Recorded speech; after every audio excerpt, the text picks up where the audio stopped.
Bonjour et bienvenue dans votre chaîne L'Univers de SVT au Maroc. Pour les élèves de la 3e année, غادي ندير معكم في هذه la séance la suite de la correction de l'examen local de la session 2017. Et on commence par l'exercice 2 de la deuxième composante, l'exploitation des documents et mobilisation des apprentissages. Alors l'exercice 2, en utilisant les données du schéma suivant, expliquez comment le muscle se procure l'énergie nécessaire à son fonctionnement. Alors, le document, on a le sang entrant et le sang sortant du muscle. Alors, pour les éléments mesurés, on a la quantité dans 100 ml de sang. Le dioxygène, on a 20 ml. Le dioxyde de carbone, 48 ml. Et le glucose, 90 mg. Pour le sang sortant, alors les éléments mesurés, la quantité dans 100 ml de sang, le dioxygène, on a 15 ml. Le dioxyde de carbone, 52 ml. Et le glucose, 87 mg. Alors, tout d'abord, on sait très bien que le muscle se procure l'énergie par l'oxydation du glucose. Alors, on a glucose plus dioxygène donne l'énergie plus dioxyde de carbone. Alors, à l'oxydation, on a le glucose plus 6O2 donne de l'énergie plus 6CO2 plus 6H2O. Ou l'oxydation du glucose. Alors, au niveau des muscles, la quantité d'oxygène diminue de 5 ml dans 100 ml. Et la quantité de glucose, alors ici on a 90 mg et ici on a 87 mg, donc on peut dire que la quantité de glucose diminue de 3 mg par 100 ml. Et la quantité de CO2, alors qu'Allah a donné la quantité de CO2, a augmenté dans le sang qui quitte le muscle de 4 ml par 100 ml.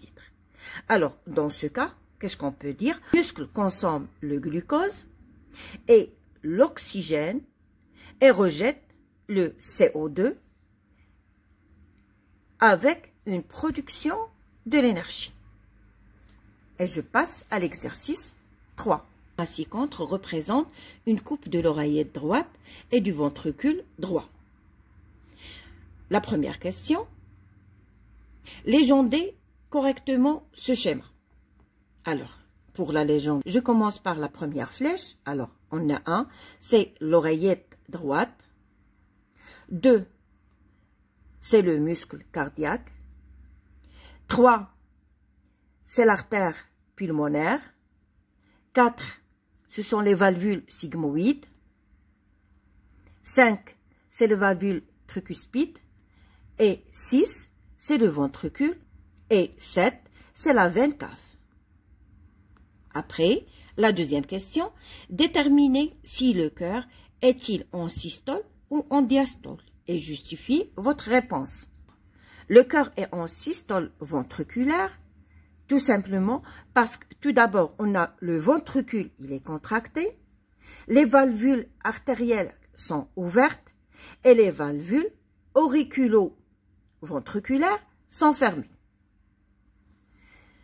La question 3, déterminez le trajet du sang quand il quitte cette partie du cœur. Que représente ce trajet? Alors, le trajet du sang, dans ce cas, il passe de l'artère pulmonaire vers le poumon, puis aux veines caves pulmonaires, puis l'oreillette gauche.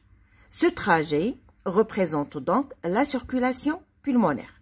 Après, l'analyse du sang qui entre depuis les poumons révèle qu'il est riche en dioxyde de carbone, alors que celui qui en sort est riche en dioxygène. De même, l'analyse du tableau ci-dessous indique les résultats suivants.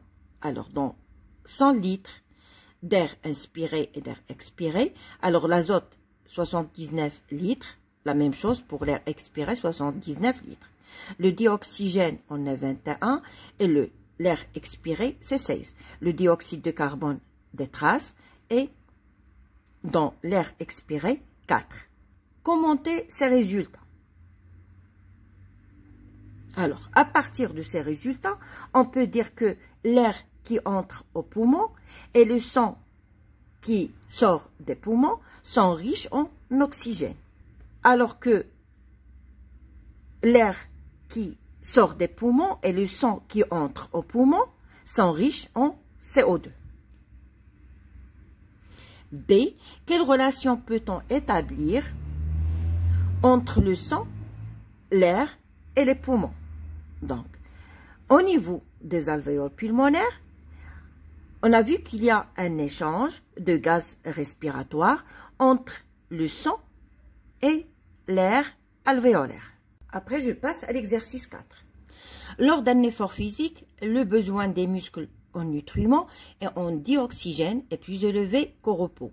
La circulation sanguine permet l'approvisionnement des organes en dioxygène. إذا أثناء واحد مجهود فيزيائي الحاجيات نتاع العضلة من ناحية نتاع مواد القيت ونتاع ثنائي الأكسجين كتزداد بالنسبة للحالة ملي كيكون في راحة.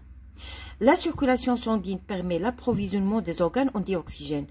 يعني الدورة الدموية هي اللي كتمكن الأعضاء أنها تاخذ هاد ثنائي الأكسجين اللي هي محتاجة له.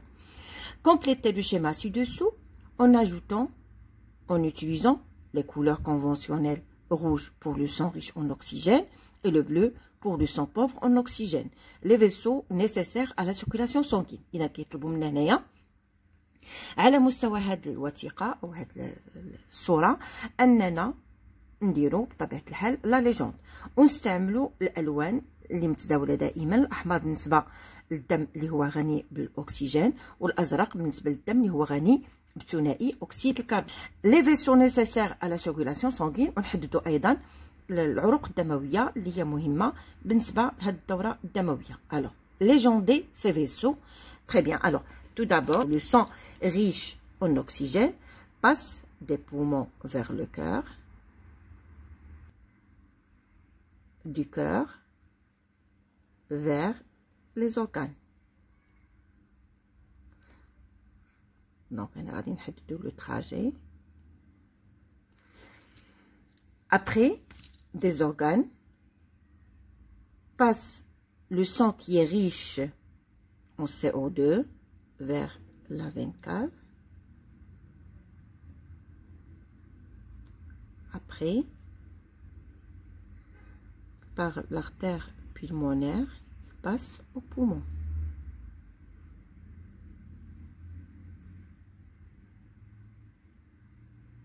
Alors ici, on va mettre la veine cave.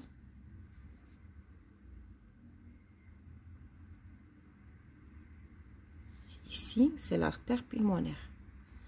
Alors, c'est l'artère pulmonaire.